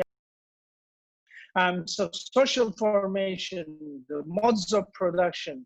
Modes of production refers how the how the resources allocated in the society, how the roles are determined, who have what, why, how long, and etc. So therefore, in the end, a surplus value is produced, and that surplus value is determined, is distributed according to contribution. Because we have the tawheed understanding with the extended stakeholders, whatever we have created around us by Allah is a stakeholder. And therefore, rather than competition, rather than competitive forces, we have cooperation between this stakeholder in producing the outcome. And the surplus will be distributed accordingly. Just to give you this, and I'll finish. So in the capitalist modes of production, you only recognize capital and labor. The same thing is in the Marxist production function, but the roles are different. In the capitalist mode production function, capital is dominant, labor is dominated. And therefore, capital will get alpha and determines what labor should get. In other words, labor value is calculated in terms of capital. So capital will determine what labor should get. And therefore labor suffers, as we have today, is exploited. In the Marxist production function, they only recognize, again, labor and capital. However, this time, what you have in the center is labor. So capital, however, is the communal capital. So whatever surplus is created in the economy is through labor. However, Islam considers extended stakeholders. In other words, as we talked, whatever creation we have is a stakeholder in the process. And therefore, their interests have to be considered in the modes of production and the relationship between them. And therefore, you have human effort, not labor anymore, it's a human effort. You have land and environment, you have capital, you have society, and you have other stakeholders, okay? So if you look at capitalist production function, labor gets whatever left from capital. In other words, labor is defined in terms of capital. However, in our case, as you can see, capital in the capitalist for production function capital gets alpha, and labor gets 1 minus alpha in terms of, is a function of capital. But in the Islamic production function, each of the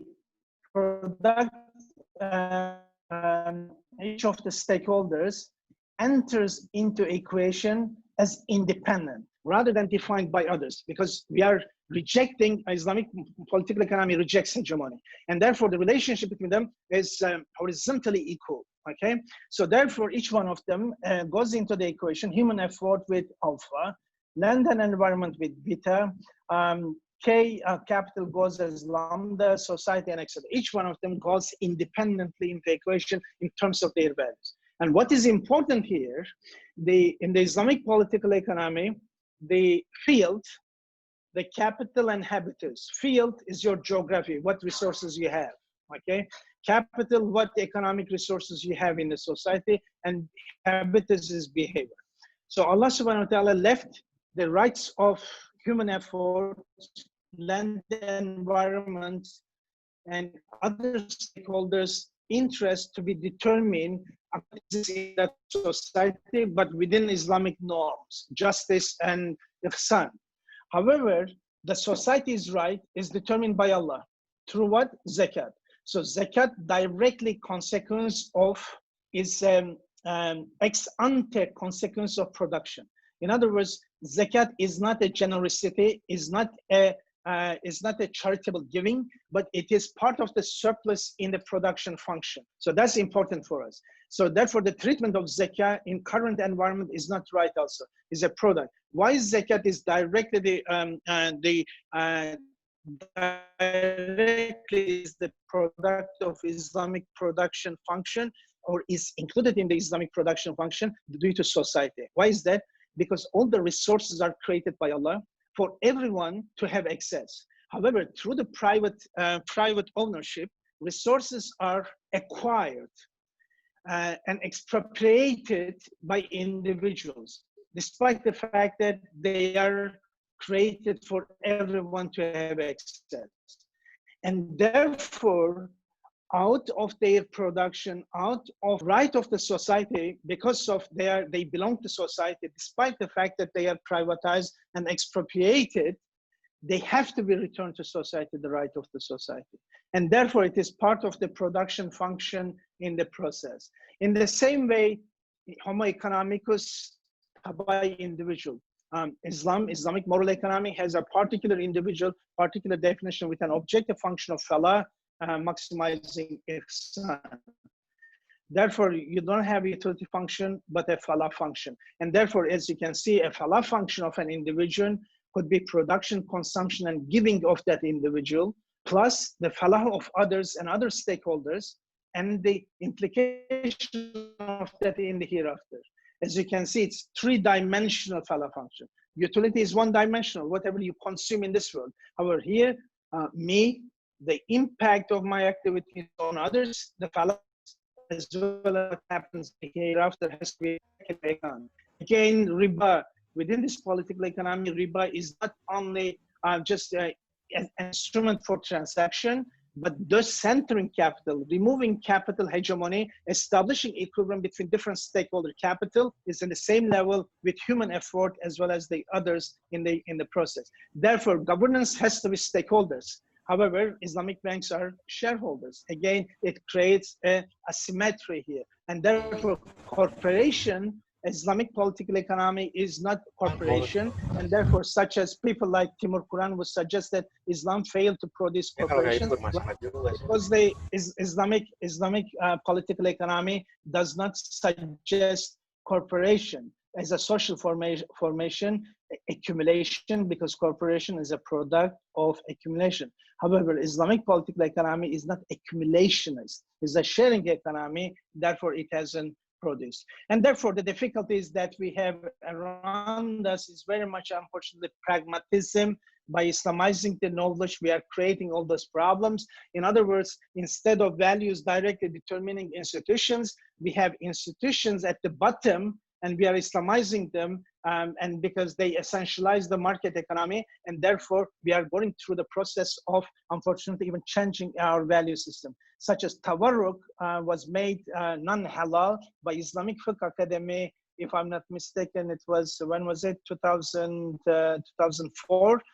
But market conditions at the bottom here, even through IOFI and IFSP, market tells us that, look, guys, you have to use it for liquidity, and therefore it determines our roles, redetermines, it determines our norms, values, and etc. Each Islamic banks nowadays are using organized tawarruk, despite the fact that Islamic Fiqh Academy said it's non-halal, and therefore we are redefining our values. The market defines us rather than we are defining, because the normal development should be the black lines, as you can see. However, now market from the bottom, the dotted lines redefine everything for us and producing the hybridity is that we have around us.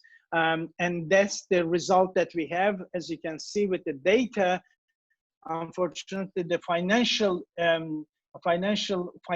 financing by Islamic banks for financial activity is much larger than the production sphere, and therefore creating huge this embeddedness into problem.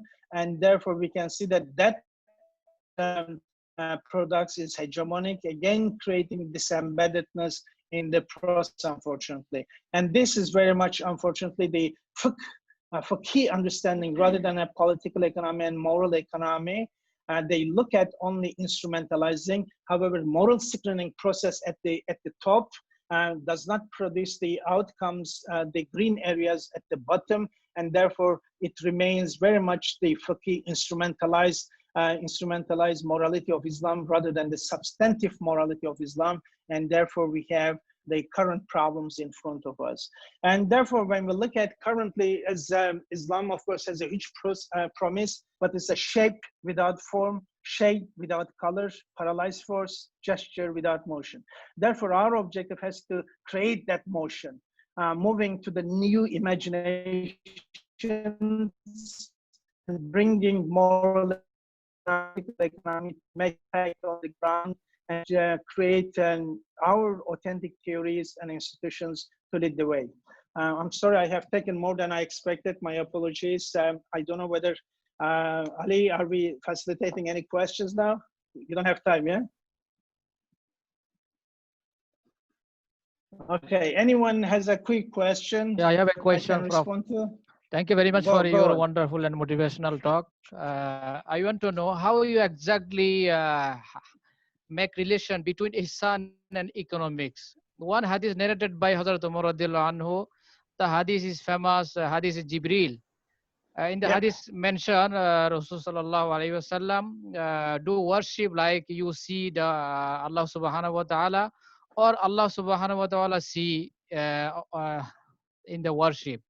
So in that hadith mentioned ihsan. So it is related to ibadat, or some Sufi scholar use this word for tasawwuf, for purification of heart, like this, that. So exactly how you combine or relate this word in iqtisad, in business, in economics, like this? Unfortunately, the Quran, as well, the interpretation of the Quran and the tafsir of Quran, again, has been very limited in their understanding of how to relate to the Islamic ontology. And therefore, the Jibril, entirely my starting point is that particular hadith.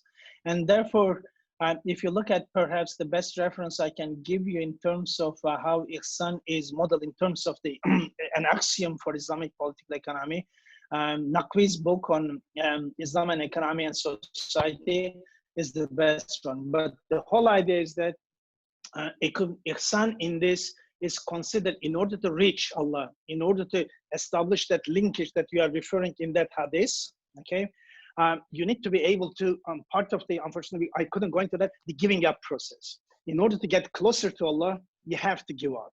And therefore, when you look at Quran, in the Quran, you don't have saving. There isn't even one verse except the experience of Prophet Yusuf in Egypt. There isn't even one verse referring to accumulation and saving. It is all spending for the sake of Allah. Okay, so that implication is in order to get closer to Allah that you have to give up. And therefore, ihsan in that process, in order to get closer to Allah, you have to do more. You have to give up, more give up, the closer that you are Allah.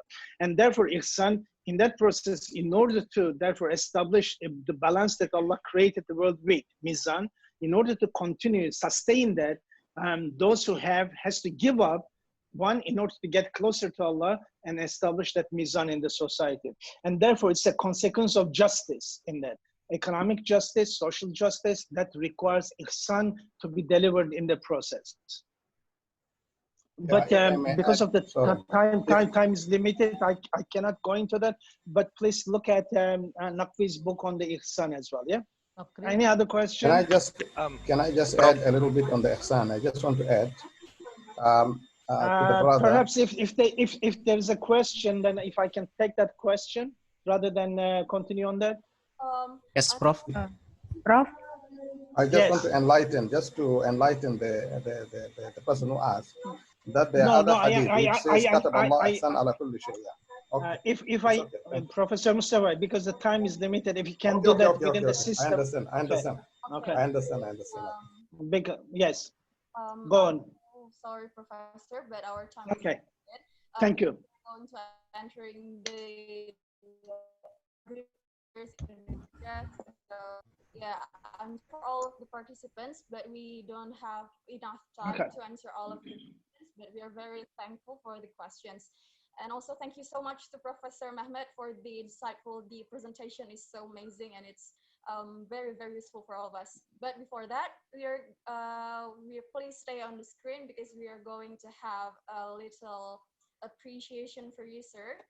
So there will be a certificate showing. So ladies and gentlemen, thank you so much, Professor. Please give applause to the professor. Thank you. Thank you very much appreciated, and my apologies for overrunning my time. And hopefully I'll have a chance to meet you all and discuss all this. Okay. Thank you very much. Thank you so much. Thank you again for having me. And then, ladies and gentlemen, about the presentation, you can access later. We will remind you that it will be uploaded in ocw.ipp.ic.id. So there will be the presentation that has delivered by the professor before. And ladies and gentlemen, so this is the end of our lecture. We would like to remind you that once again, we would like to express our gratitude to Professor Mehmet Asutay for so generously sharing your valuable time, knowledge, and wisdom with us. And we are very fortunate to have listened to what you have explained in your presentation today. May Allah bless you. Amin. And we do apologize as you may felt a lot of many inconveniences from us throughout the session. So, ladies and gentlemen, don't forget we have our second lecture for today by Madam Aishath Muneeza, which will begin at 6:30 p.m. GMT +7 Western Indonesia time, or Ba'da Maghrib by Indonesia time. So hopefully all of the participants can return again to the virtual room before the lecture start, in 5 minutes before the lecture start. So as a reminder, we will use the same link as we use now. I think that's it, the first session of this lecture today. So let's close this session by saying hamdalah, alhamdulillahirabbil alamin, and wassalamualaikum warahmatullahi wabarakatuh. Thank you very much. Assalamualaikum. Thank you, Prof. Mehmet. Thank you. Thank you very much. Thank you very much, Professor. Thank you. Thank you. Thank you. Alaikum salam. Assalamu alaikum warahmatullahi wabarakatuh. Alaikum salam. Thank you, sir. Thank you. Thank you, Professor Mehmet. Assalamualaikum.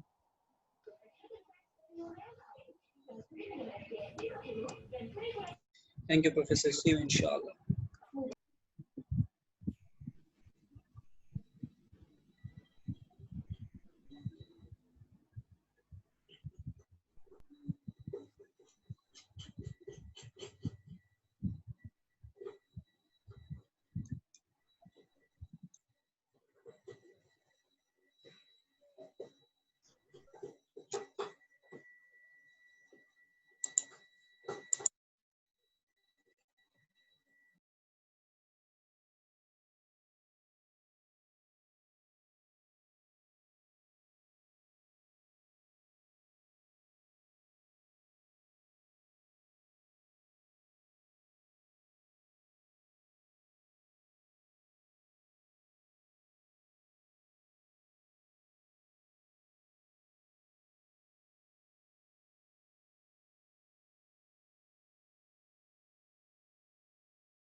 ذلك الكتاب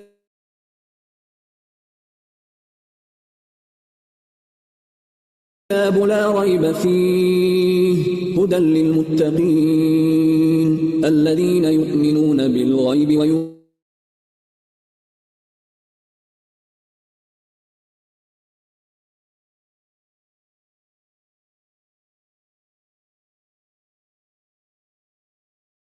ويقيمون الصلاة ومما رزقناهم ينفقون والذين يؤمنون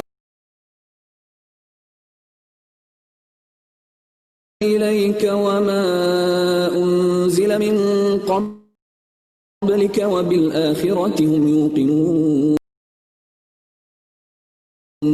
أولئك على هدى من ربهم أنذرتهم أم لم تنذرهم لا يؤمنون ختم الله على قلوبهم وعلى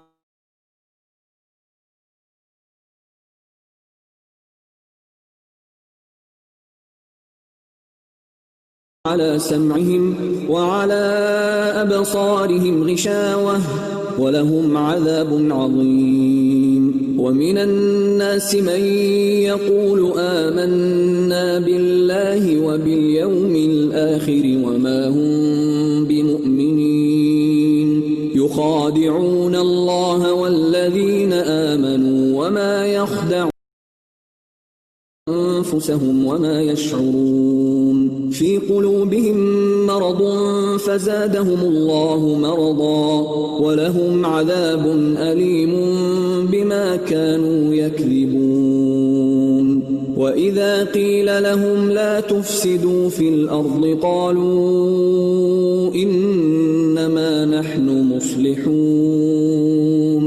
ألا إنهم هم المفسدون ولكن لا يشعرون وإذا قيل لهم آمنوا كما آمن الناس قالوا أنؤمن كما آمن السفهاء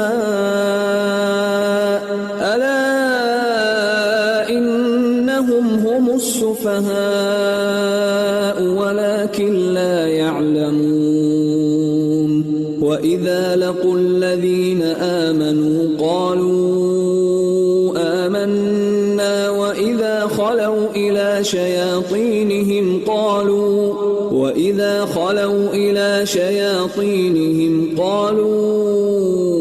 إنا معكم إنما نحن مستهزئون الله يستهزئ بهم ويمدهم في طغيانهم يعمهون أولئك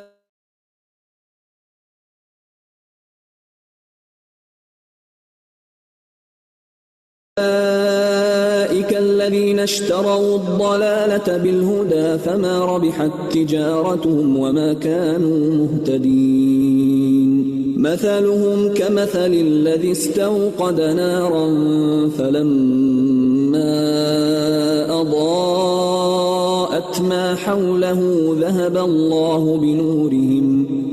الله بنورهم وتركهم في ظلمات لا يبصرون صم بكم عمي فهم لا يرجعون أو كصيب من السماء فيه ظلمات ورعد وبرق يجعلون أصابعهم في آذانهم من الصواعق حذر الموت والله محيط بالكافرين يكاد البرق يخطف أبصارهم كلما أضاء لهم مشوا فيه وإذا أظلم عليهم قاموا ولو شاء الله لذهب بسمعهم وأبصارهم إن الله على كل شيء قدير يا أيها الناس اعبدوا ربكم الذي خلقكم والذين من قبلكم لعلكم تتقون الذي جعل لكم الأرض فراشا والسماء بناء وأنزل من السماء ماء فأخرج به من الثمرات رزقا لكم فلا تجعلوا لله أندادا وأنتم تعلمون وإن كنتم في ريب مما نزلنا على عبدنا فأتوا بسورة من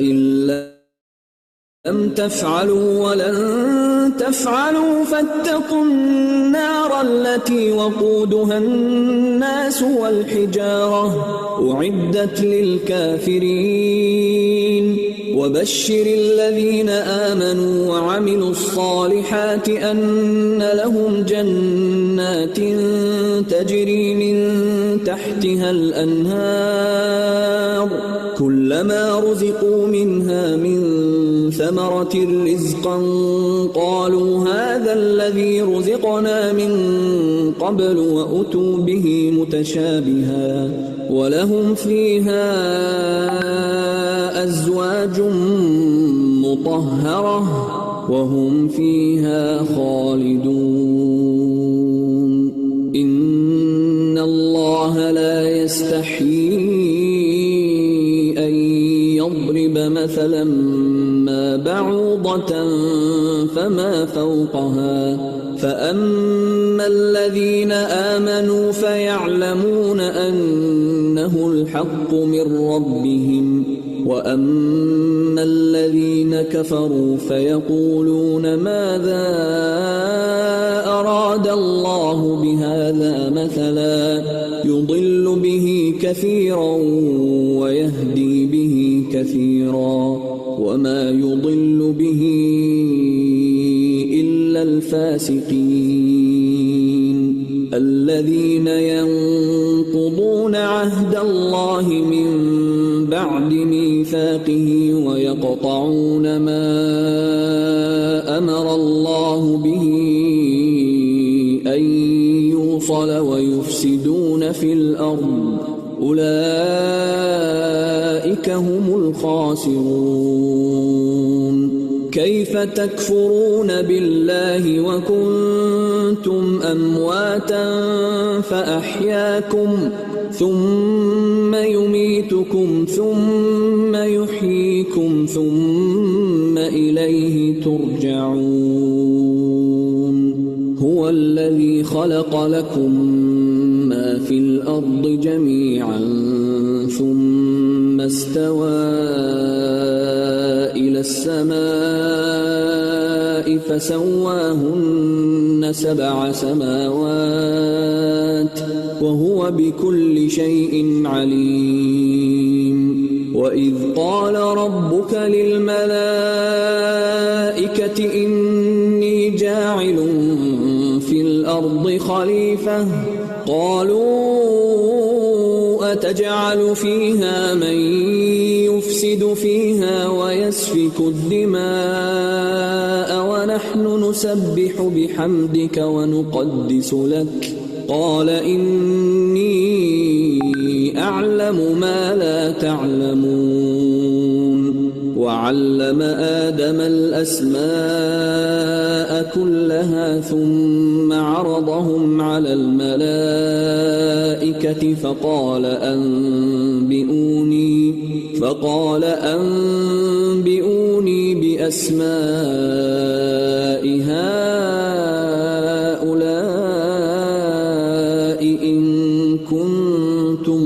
الصادقين قالوا سبحانك لا علم لنا إلا ما علمتنا إنك أنت العليم الحكيم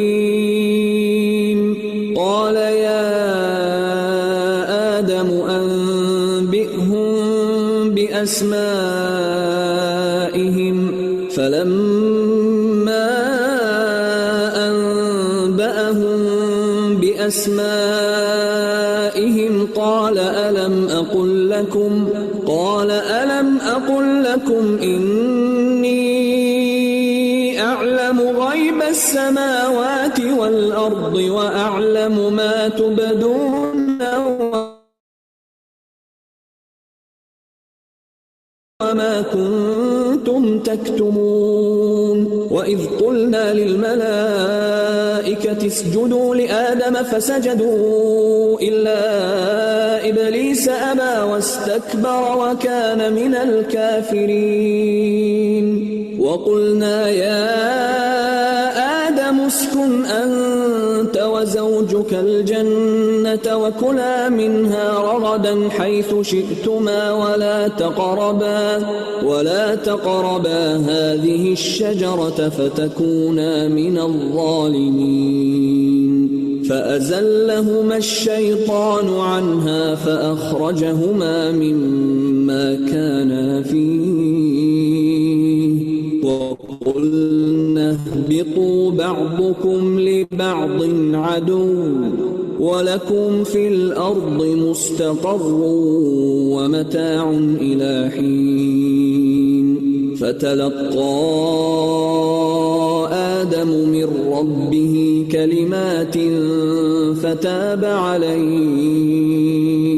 إنه هو التواب الرحيم قلنا اهبطوا منها جميعا فإما يأتينكم مني هدى فمن تبع هداي فلا خوف عليهم ولا هم يحزنون والذين كفروا وكذبوا بآياتنا أولئك أصحاب النار هم فيها خالدون يا بني إسرائيل اذكروا نعمتي التي أنعمت عليكم وأوفوا بعهدي أوف بعهدكم وإياي فارهبون وآمنوا بما أنزلت مصدقا لما معكم ولا تكونوا أول كافر به ولا تشتروا بآياتي ثمنا قليلا وإياي فاتقون ولا تلبسوا الحق بالباطل وتكتموا الحق وأنتم تعلمون وأقيموا الصلاة وآتوا الزكاة واركعوا مع الراكعين أتأمرون الناس بالبر وتنسون أنفسكم وأنتم تتلون الكتاب أفلا تعقلون واستعينوا بالصبر والصلاة وإنها لكبيرة إلا على الخاشعين الذين يظنون أنهم ملاقو ربهم وأنهم إليه راجعون يا بني إسرائيل اذكروا نعمتي التي أنعمت عليكم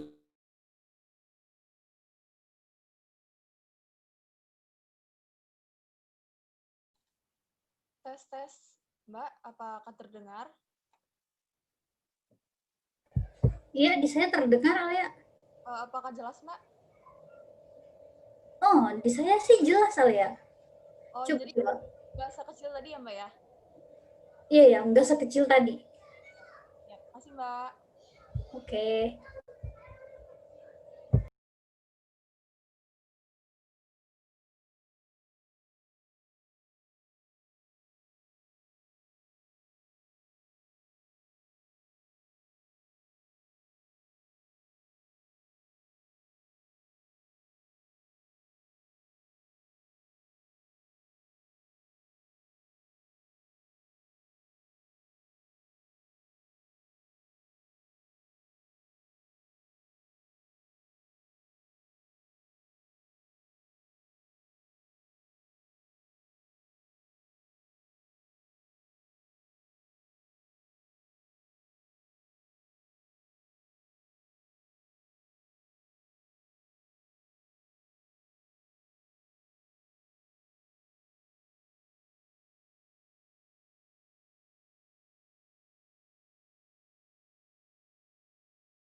Ladies and gentlemen, in a few minutes, we will begin our second lecture for today, and may we invite everyone to kindly take seats in front of the screens.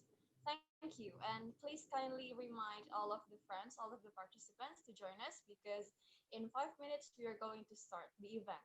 Thank you.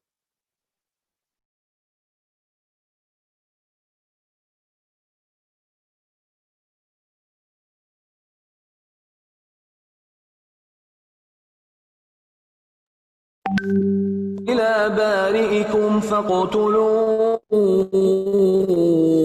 أنفسكم ذلكم خير لكم عند بارئكم فتاب عليكم إنه هو التواب الرحيم وإذ قلتم يا موسى لن نؤمن لك حتى نرى الله جهرة فأخذتكم الصاعقة وأنتم تنظرون ثم بعثناكم من بعد موتكم لعلكم تشكرون وظللنا عليكم الغمام وأنزلنا عليكم المن والسلوى كلوا من طيبات ما رزقناكم وما ظلمونا ولكن كانوا أنفسهم يظلمون وإذ قلنا ادخلوا هذه القرية فكلوا منها حيث شئتم رغدا وادخلوا الباب سجدا وقولوا حطة نغفر لكم خطاياكم وسنزيد المحسنين فبدل الذين ظلموا قولا غير الذي قيل لهم فأنزلنا على الذين ظلموا رجزا من السماء بما كانوا يفسقون وإذ استسقى موسى لقومه فقلنا اضرب بعصاك الحجر فانفجرت منه 12 عينا قد علم كل أناس مشربهم كلوا واشربوا من رزق الله ولا تعثوا في الأرض مفسدين وإذ قلتم يا موسى لن نصبر على طعام واحد فادع لنا ربك يخرج لنا مما تنبت الأرض من بقلها وقثائها وفومها وعدسها وبصلها قال أتستبدلون الذي هو أدنى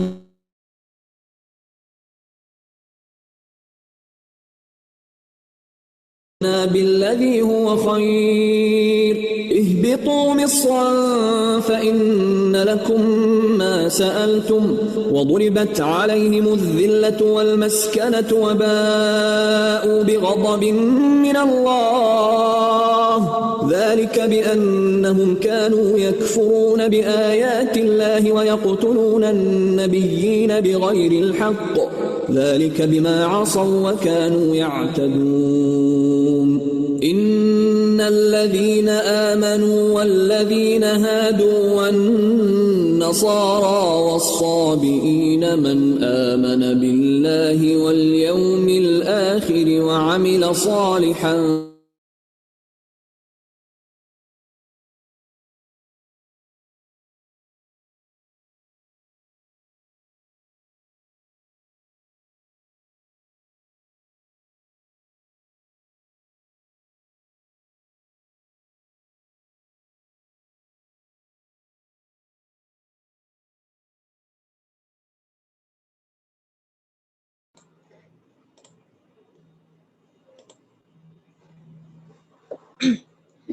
Bismillahirrahmanirrahim. Assalamualaikum warahmatullahi wabarakatuh. Peace be upon you. Alhamdulillahirrabbilalamin, Allah still gives us the opportunity to continue our agenda today. This second lecture will discuss about the introduction to Islamic social finance. Ladies and gentlemen, our second lecturer for today is incredible. She is currently an associate professor at International Center for Education in Islamic Finance in Malaysia. She has a remarkable professional experiences, and she is one of the key founder of Islamic Finance in Maldives, and she is the first female deputy minister of Ministry of Islamic Affairs and the first chairperson of the Hajj Pilgrimage Fund in Maldives. Currently, she is the chairperson of Maldives Center for Islamic Finance. So she has chaired the first corporate sukuk, sovereign private sukuk, and Islamic treasury instruments for the government of Maldives, and also designed the first Islamic microfinance SIM overt in Maldives. She has also published books and numerous articles on Islamic finance. Her research areas included legal studies and corporate governance applicable to Islamic finance. Wow, she's amazing, isn't she? I believe all of you must be impatient to listen to her lecture now. However, before we continue, Dr. Aishath, please allow me to ask, would you rather have the question and answer session during the presentation so all the participants can ask the questions in the middle of your presentation, or would you rather have the Q&A session at the end after your presentation is finished? I think I don't mind having it during the session even. Okay, so it's okay for the participants to ask the question in the middle of your presentation? Sure. Okay, thank you. So without further ado, let's immediately listen to the presentation from an amazing lecturer. Ladies and gentlemen, please welcome Dr. Aishath Muneeza. Assalamu alaikum. Thank you very much for the introduction. Can you hear me clearly, everyone? Yes. Doctor. Okay. Yes, Prof. We all. Yep, that's great. So let me just share the screen.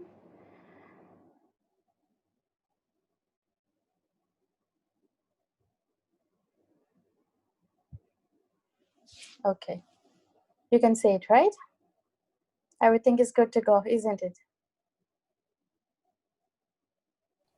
Hello? Yes, madam. Okay, so I will just start my presentation without any further ado. Since we have very limited time today, I will try to finish everything, and hopefully, inshallah, at the end of this session, you will be able to get a clear idea of what Islamic social finance is all about. So the main objective of this session would be to introduce you to the basic concepts of Islamic social finance, including what it is, and why do we need to have such a type of finance in the first place. And then we will look at briefly on the Islamic social finance instruments, but bear in mind that in this session, we won't be going in depth into these instruments because over this course, you are going to deal with some of the Islamic social finance instruments in depth. So I will just try to give you an introductory session of what it is all about. And then finally, we are going to deal with challenges and opportunities. And inshallah, that will give you an overview of what are the existing problems that we are facing when it comes to the sustainable development of Islamic social finance instruments in the world. Okay, so let us begin.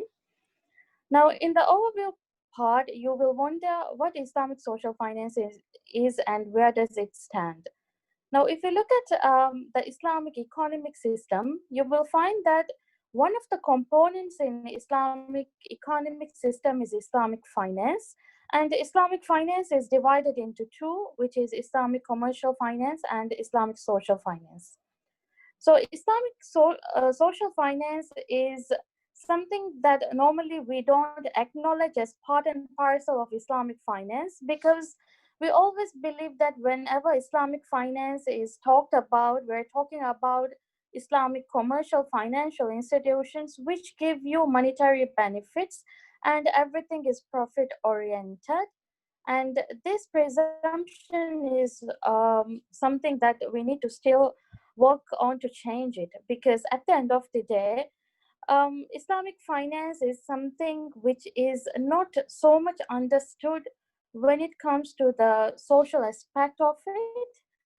But the commercial aspect, of course, the whole world, irrespective of the faith conviction, they have understood that the importance of Islamic finance is a concept that promotes sharing economy. I think in the previous session, you have already dealt with moral economy aspect where equity plays a major role in it. So this is something that we need to promote and we need to understand.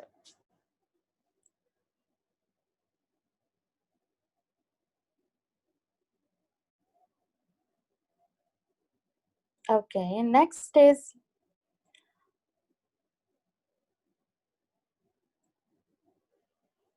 what is the meaning of obtaining a financing facility from a financial institution? What do we mean by that? Now, whenever we talk about getting a financing facility, obviously the gist is that whenever you engage in such a transaction, you are entering into a debt. So this debt is a future obligation which you have to pay. And eventually, if you're unable to pay this debt, there would be legal consequences which you have to bear. So these legal consequences could be you becoming insolvent, or you would have to lose faith in the society. And furthermore, there are some repercussions that would be on your family as well. So what I'm trying to point out here is that whenever we talk about taking financing facilities, we are talking about engaging in a debt transaction where you have to pay back the amount you took or more than what you actually took. So as a result, from a conventional perspective, if you talk about a financing facility, you are talking about a conventional loan with riba. But in the Islamic context, you are talking about a financial facility where it could be a relationship that has or a lease transaction or a partnership transaction.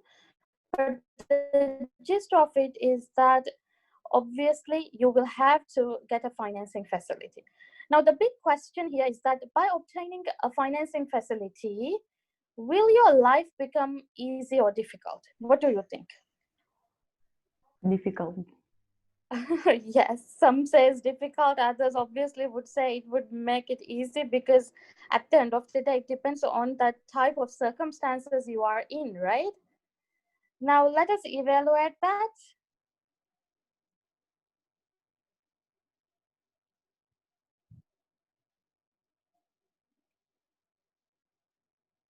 Okay. You can see it, right? Correct slide. Okay. So here comes a hypothetical situation. Let us try to evaluate it. Now, the question I asked was, can getting into debt will ease your situation in all circumstances or not? Okay, let us see case one. Ali lost his job during COVID-19. He has a family to look after. Unfortunately, he has no savings and used to live from one paycheck to another paycheck. He needs money to buy food and pay rent and utility bills. Okay. Now, case number two, Ahmed is a businessman who runs 5 shops. Due to COVID-19, he faced a liquidity issue in the business and needs some money to pay the salary of his staff. Okay. So in these two instances, let's assume that Ali got a loan from a conventional bank or got a financing facility from an Islamic bank. Would that financing facility or that conventional debt make Ali's situation more ease, or would it put him in a more difficult situation? What do you think? What are your views? It will put a more difficult situation to him. Okay, the reason for that is because yes, no job. Yes, no, lost the job. Yes, and he wanted to use all the money for consumption, right? Meaning that there is no productive activity to which he would put it, and there's no way he could generate money by doing this consumption, isn't it? So it is common sense that unless he has a way to earn more, it would be impossible for him to get into a transaction where he has to pay more, and then if he doesn't do that, he will have to pay the consequences of it as well. Now, in case two, what do you think? Will it ease Ahmed's situation, or would it make it difficult as well, like Ali? It will be ease for Ahmed case. Why? Why do you think so? Because the money that the financing money he used to run the business, not the consumptive one, and then with the financing he can run the business and pays the salary for. Okay, because at least there's a future of earning, right? And as you correctly said, this is not purely for consumption like in the case of Ali. So it depends. Now, did you understand the real situations people would face? And do you understand that not in all circumstances, financing facilities or use of Islamic commercial finance will give relief to people? So that is the point here, okay? Now we go to the next question. Assume both Ali and Ahmad had an existing financing facility with the financial institution.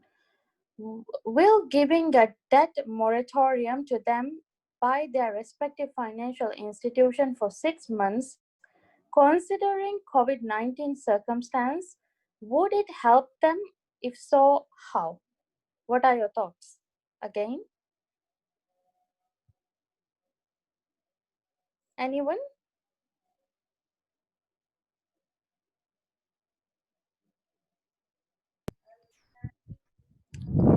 Yes, it will have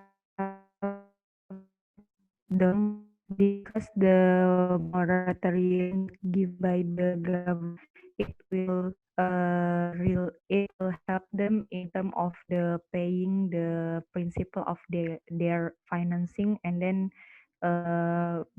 in the case of Ahmed, because the business is low due to the COVID-19, after the moratorium, he can run the business like previous one and pay the financing like the previous one. But then what about Ali? Ali lost his job and there's no way he could get back the job within the 6 months. There's no hope for him, right? So what would happen to Ali? In the case of Ali, maybe the bank will be have losses because the the bank cannot take the money back from Ali because he not eligible to pay back the debt. Yes, because giving a debt moratorium on its own is not a helping hand. It could be a helping hand for people like Ahmad, but for people like Ali, it cannot be considered as a helping hand because their situation will not be ratified over time, right? Automatically, nothing will go back to the normal. Definitely for Ali, we need something more than debt moratorium, which at this moment I will name it as a helping hand. Okay, now again, another question that we should ask ourselves is, can Islamic commercial finance provide a helping hand? Now, what is a helping hand is all about, okay? Now, helping hand here means that you are giving some kind of assistance without hoping for a return. You give it and you give it so that the person receiving it would be relieved. However, you don't expect anything to be returned by giving that help. So it is kind of a point of no return type of a transaction, and it is all about giving. However, when it comes to helping hand situation, and when we compare that with Islamic commercial finance, what we understand is it is just like what you see, there's a circle and a triangle situation.